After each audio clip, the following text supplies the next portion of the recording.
Et salut à toi, poto, c'est Tim. Et Tim n'en a rien à battre, c'est important de le rappeler.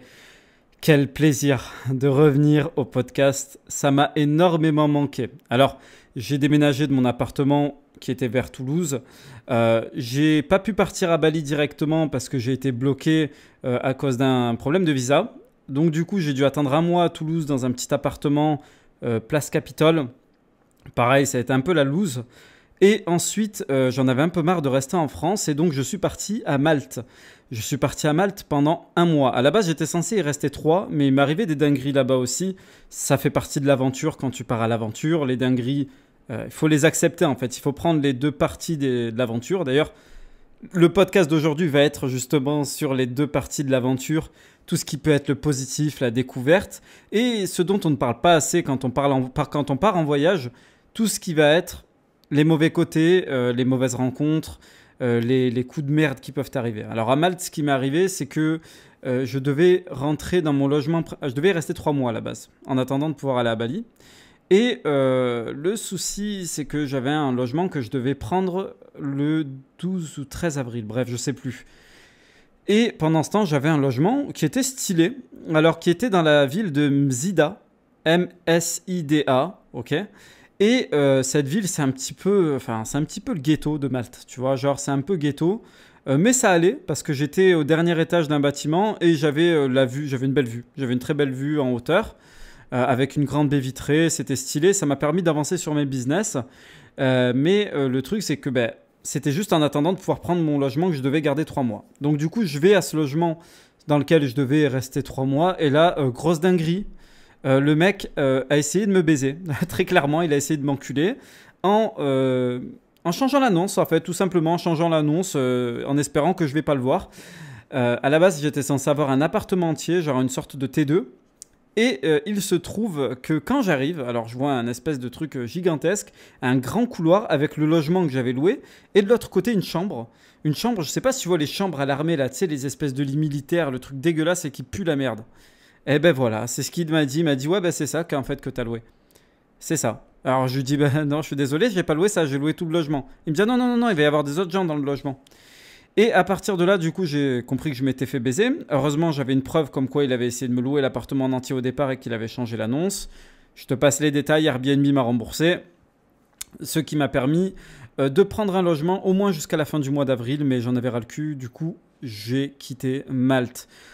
Malte, c'est très très beau. Alors le dernier logement que j'ai eu à Malte, c'était plus à Slima. Donc Slima qui est un petit peu le centre névralgique en quelque sorte avec la Valette. Et Malte, c'est cool. J'ai fait mon sport en extérieur. À la base, moi, j'avais quitté un peu la France pour pouvoir faire du sport aussi, pour pouvoir aller au gym. Le problème, c'est que les salles de sport en France sont fermées. Et à Malte, je me suis rendu compte que c'était la même merde, en fait. Vraiment, très clairement, tout est fermé. Les restrictions sont encore plus fortes parce que tu n'as pas le droit d'être à plus d'une personne du même foyer, en quelque sorte. Tu peux être avec un pote avec qui tu vis en coloc, mais tu peux pas rencontrer des gens. Moi, j'étais parti pour faire du networking, j'étais parti pour faire du sport, j'étais parti pour préparer la meilleure version de moi-même. Tu vois, c'est important pour moi des fois de partir loin pour pouvoir me forger, parce que le voyage forge un homme. Et donc, du coup, je me suis retrouvé à me faire baiser à ce moment-là à Malte, parce que tout était fermé, on ne pouvait pas réseauter. La loose totale. La loose totale. Donc, j'ai décidé de bouger mes fesses. J'ai préparé mon visa, j'ai préparé tout ce qu'il fallait pour partir à Bali à la fin du mois d'avril. Alors, du coup, ça nous ramène au 30 avril où j'arrive en Indonésie à Jakarta pour une quarantaine. Parce qu'en fait, tu es obligé de faire une quarantaine de 5 jours à Jakarta. Quand tu arrives déjà, les 11 heures de vol étaient absolument insupportables. Enfin, 11 heures de vol entre Istanbul et Jakarta. Parce qu'avant ça, j'ai eu 2 heures et demie de vol entre Malte et Istanbul. Donc en gros, compte à peu près 13 heures de vol, voire 14. C'était très, très, très éprouvant, très long. Mais ça va. Franchement, ça va. Je les ai surmontés. Je suis arrivé à Jakarta dans une suite. D'ailleurs, j'ai fait une vidéo dans cette même suite. Bon, les 5 jours se sont très bien passés. J'ai eu ma lettre comme quoi je pouvais me balader en Indonésie. Et premier truc que je fais, je prends mon vol pour aller à Bali. Bon, voilà, on arrive à l'essentiel. Voilà, tu vois, j'ai bifurqué de fou, mais tu vas comprendre pourquoi. Du coup, j'arrive à Bali. Génial, je suis content. Bon, j'arrive dans ma villa, je te l'ai montré pareil dans un short, dans une précédente vidéo. J'ai l'impression que YouTube d'ailleurs ne montre pas trop les vidéos. Enfin, les shorts en tout cas. Donc si tu l'as pas vu, tu peux aller le voir. Et donc du coup, j'arrive, je commence à installer mon setup. Nickel, propre. La villa est exceptionnelle, un truc de fou. On a l'impression d'être au paradis. Bali, c'est super vert. Il y a des coins pourris, hein, comme partout, c'est normal. Mais c'est vraiment un coin paradisiaque. Vraiment, très clairement, c'est un paradis sur Terre. J'ai fait la connaissance du coup du propriétaire de la villa, donc du Airbnb que je loue. Hein. Moi, je suis pas le genre de salut à toi, jeune entrepreneur, qui essaye de te faire croire que la villa m'appartient. Je l'ai achetée avec mes millions, mes couilles. C'est une villa que j'ai louée, soyons clairs. Et donc j'arrive dans la villa et là, on a une longue discussion avec le propriétaire qui me dit, hein, qui me précise, attention, sois prudent sur les routes parce que j'ai loué un scooter. Sois prudent sur les routes. À tout moment, tu peux avoir un mec qui va essayer de te voler ton téléphone si jamais tu sors ton téléphone pendant que tu es en scooter. Donc moi, ça me semble un peu compliqué parce que tu vois, quand tu viens d'arriver dans un coin, dans un nouveau bled et tout, tu as besoin d'avoir ton téléphone pour pouvoir, tu vois, trouver avec ton chemin avec le GPS, surtout que c'est des petites rues et surtout que tu es un scooter, quoi, tu vois. Et quand tu connais pas, qu'il fait nuit, etc. et tout, ben, tu peux vite être tenté de sortir ton téléphone pour regarder. Mais il m'a dit, écoute, fais vraiment attention. Parce qu'à tout moment, ils captent que tu es nouveau, ils vont te voir sortir ton téléphone et ils vont te l'arracher des mains. Donc fais attention à toi parce que ça arrive, surtout en cette période de Covid, ça arrive, enfin en période de rhume 19, ça arrive beaucoup plus souvent qu'on ne le croit. Moi, j'étais là en mode ouais, c'est vrai, il a raison, je vais faire attention. Je suis quelqu'un d'assez méfiant de nature, mais quand tu pars à l'aventure, tu as besoin de baisser un peu ta méfiance, sinon tu fais rien. Tu vois, sinon tu restes enfermé dans la villa et tu attends que le temps passe parce que tu te dis c'est le monde extérieur qui craint. Mais je me suis dit, j'ai pas envie d'être dans cet état d'esprit. En plus, j'ai rien à bouffer. Premier jour où j'arrive, du coup, ben, le jour même où j'ai enregistré la vidéo, là, le short où je te montre la villa. Je me dis, vas-y, c'est bientôt l'heure de manger. Allez, vas-y, c'est quoi? C'est pas grave, je vais aller m'acheter à bouffer. Et puis, je vais me prendre un petit resto. Alors là, du coup, je prends le scooter en pleine nuit. Bon, c'est Scooterland. Je suis vers le secteur de Sémignac, pour te donner une idée. Et Scooterland, hein, vraiment, tu as des scooters partout, plus de scooters que de voitures. Je roule tranquille et tout. Précision, il roule à gauche. Je sais pas si nous... Ouais, c'est ça, il roule à gauche. Ouais, voilà, il roule à gauche. Voilà, petite précision qui va avoir son importance pour la suite, tu verras. Et donc, du coup, moi, je roule tranquille. J'arrive à la supérette. J'oublie d'enlever le casque de mon scooter. C'est quelqu'un qui me le rappelle. Oh merde. Tu vois, bon, je remets mon casque donc du coup sur le scooter. Je fais mes petites courses. Je regarde un petit peu l'itinéraire tranquille et tout pour pouvoir aller au restaurant. Je remets le téléphone dans ma poche parce qu'à tout moment, je peux me le faire voler. Donc, je fais attention. J'ai mes écouteurs pour m'indiquer le chemin. Je fais ma petite route tranquille. J'arrive au resto. Je me commande à bouffer. Je te passe les détails. Et puis, je reprends la route sur le retour. Ça va devenir intéressant. À ce moment-là, je suis au téléphone du coup avec ma copine. Et on discute. Et en discutant, je perds mon chemin. Et à ce moment-là, du coup, elle doit partir travailler parce que bon, il y a un décalage horaire de 6 heures en France. Et moi, il fait nuit. Donc du coup, il était 20 heures à peu près, donc 14 heures en France. Et donc, je me dis, bon, allez, vas-y, il n'y a personne autour de moi. C'est quoi? Vas-y, je vais juste regarder vite fait mon téléphone, juste pour checker où je me trouve. Voilà, comme ça, au moins, je fais mon demi-tour et je suis sûr de tourner au bon endroit cette fois. Donc, je le fais. Ça se passe plutôt bien au début. J'arrive à trouver mon chemin. C'était pas très loin en plus. Je m'étais juste gouré d'une sortie. Et en fait, quand je tourne dans la petite ruelle qui va me mener vers ma villa, donc là, ça fait même pas 10 secondes. Hein. Là, je te parle. Hein, parce que le scooter, c'est quand même assez rapide. Je tenais mon téléphone d'une manière assez fébrile de ma main. En fait, il y avait un gros fils de pute, hein, et je surveille mes mots, qui était derrière moi. Et qui guettait le bon moment, en fait. Et là, il me double. Il a un scooter plus puissant que le mien. Il me double. Il essaye d'arracher mon téléphone dans un premier temps de ma main. Donc moi, j'y crois pas. Je me dis, putain, mais c'est un rêve. Parce que j'ai beaucoup voyagé. Dans chaque endroit que j'ai voyagé, j'avais mon téléphone dans la main. Chaque endroit dans lequel j'ai voyagé, j'avais mon putain de téléphone dans la main. Et ça ne m'est jamais arrivé. Je me suis jamais rien fait voler dans ma vie. Jamais. Je suis pas le genre de mec à me faire voler des trucs ou quoi. Je respecte, hein. Ça peut arriver à tout le monde. Regarde, preuve, tu vas voir. Mais... tu vois, je suis pas le genre de mec à me faire voler. Donc pour moi, c'est un truc qui n'existe pas. Très clairement, c'est un truc qui n'existe pas, se faire voler. Et là, le mec arrive, je sens sa main contre la mienne. Et là, tu vois, ça peut être presque romantique. Et il m'arrache mon téléphone. Il essaye. Et moi, je tiens, tu vois. Mais le problème, c'est que je le tiens que de 3 doigts, mon téléphone, parce que j'essaie de conduire en même temps. Mais en fait, ce trou de balle, il continue, mais fort. Et il finit par me l'arracher. Quand il arrive à me l'arracher, donc moi, directement dans ma tête, je me dis, oh putain, alors là, lui, ce fils de pute, ça va être course-poursuite. Il me pousse sur la route. Donc avec son autre main, donc il chope le téléphone et avec son autre main, bam, il me pousse sur la route. Je me casse la gueule. Je te passe les détails. En plus, j'avais ma lacrymo toujours sur moi. Je me suis dit, si jamais on essaye de m'agresser, je gaze le mec sans chercher à comprendre. Bref, je tombe. Je me pète la gueule. Mais avec l'adrénaline, je remonte quasi immédiatement sur mon scooter. Et là, je me mets à hurler, mais comme un cinglé. Et je me mets à rouler à droite. Il aurait pu m'arriver une vraie dinguerie. Très clairement, parce que j'étais tellement dans l'adrénaline du moment que je ne me suis pas rendu compte. Je suis parti à une vitesse de malade. Et en fait, ce gros connard, il s'était déjà planqué quelque part. Ils sont chez eux. Hein. Ils connaissent les ruelles. Donc à partir de là, c'était mort pour moi. C'était complètement mort. Le mec m'avait volé mon téléphone. Il y a 2 chauffeurs de Grab, Grab, c'est ça, qui étaient là. Donc c'est des chauffeurs Uber, si tu préfères Uber Eats, en scooter. Et du coup, qui s'arrêtent, qui me voient paniquer en sang et tout. Et ils me disent, mais qu'est-ce qui t'est arrivé et tout. Je fais, on m'a volé mon téléphone. Je fais, putain, 1200 € le téléphone, quoi. Bordel de merde. Bref, je pète un câble. C'est surtout pour les données qu'il y a dans le téléphone. Et il y a ma SIM aussi, qui est une SIM que j'ai depuis très longtemps. Avec mon numéro de téléphone que j'ai depuis très longtemps. Et donc, je me mets à paniquer. Et je vois que les mecs ne peuvent pas m'aider par l'entrée en indonésien. Je refais demi-tour. Je rentre à la villa. Et je te passe les détails. Je bloque le téléphone, heureusement, que j'avais un iPhone.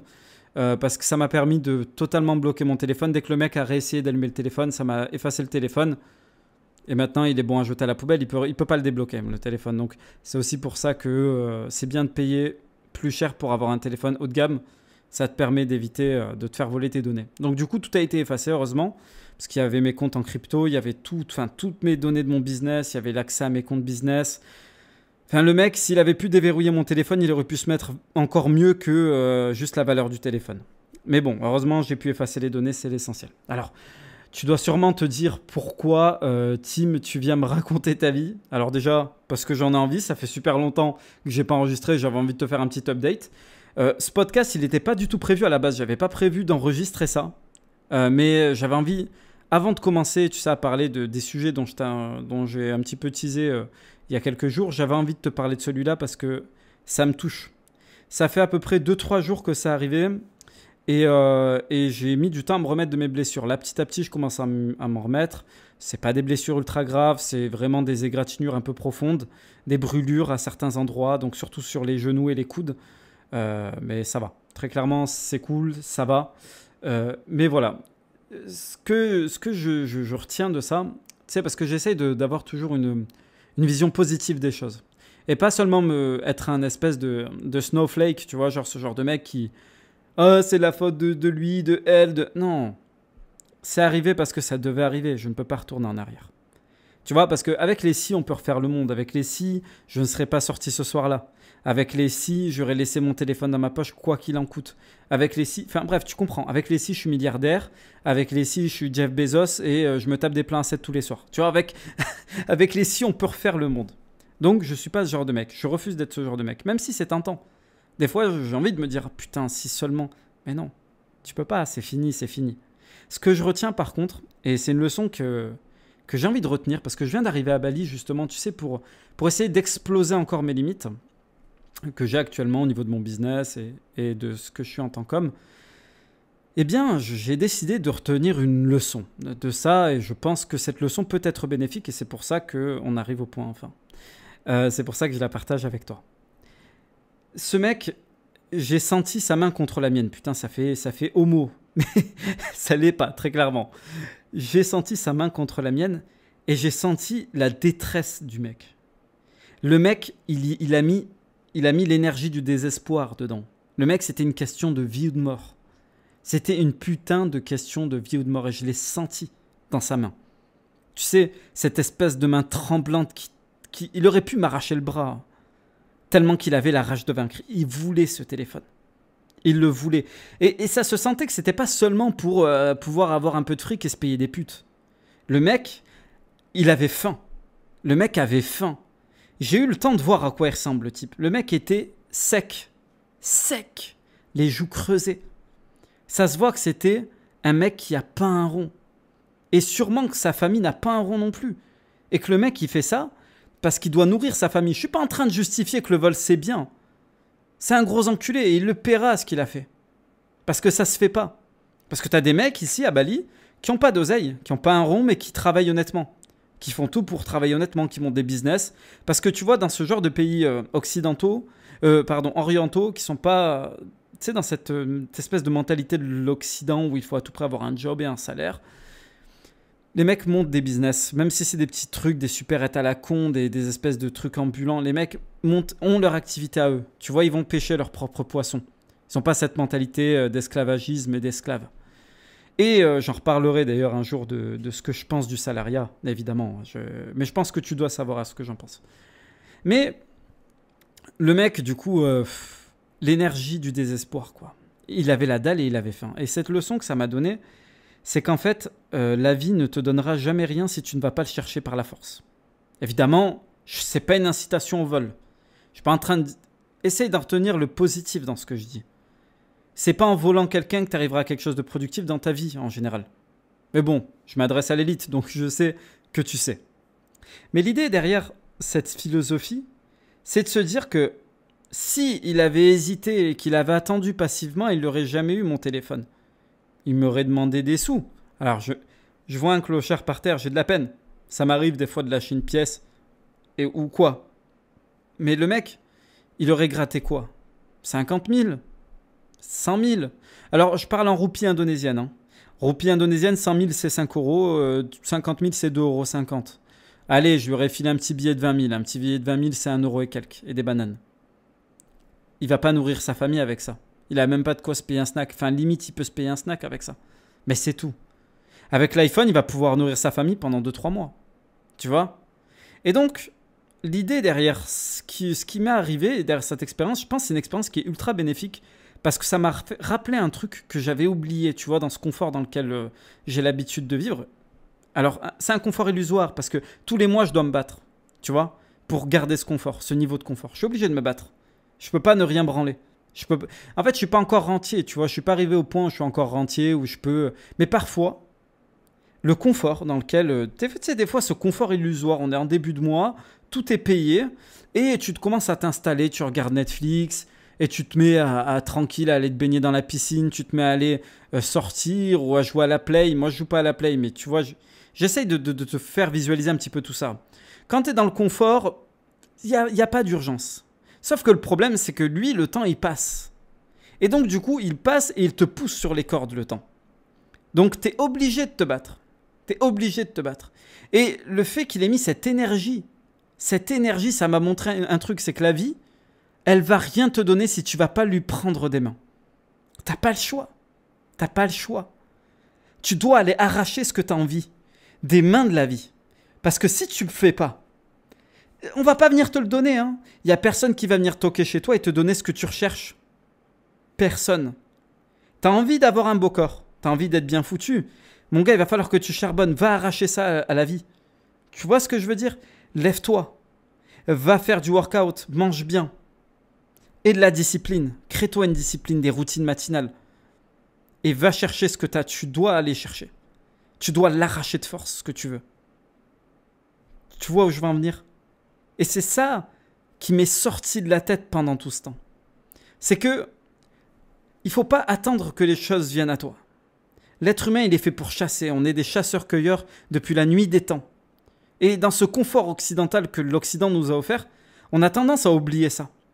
On a tendance à oublier que le confort, c'est un putain de poison. C'est un putain de poison. Si demain, la civilisation s'écroule, on ne saura même pas comment aller chercher à bouffer, bordel de merde.